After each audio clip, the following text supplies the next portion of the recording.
KDP mega show गत किसी वर्ष धरिकी रक्तदान शिविर अनुष्ठित कर विशेष करके व्यवसाय करने सहित लोकंर रक्तदान करके लोकंर सामाजिक ये सहायता करवाटा हूँ सबुठ बड़ कथा।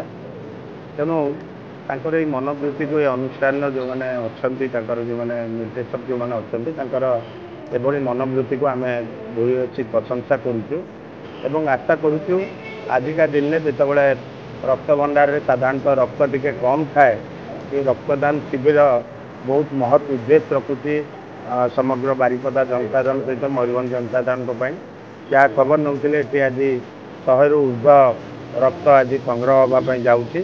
तेणु ये अनुष्ठान मो आशातीत सफलता कामना करुच्ची।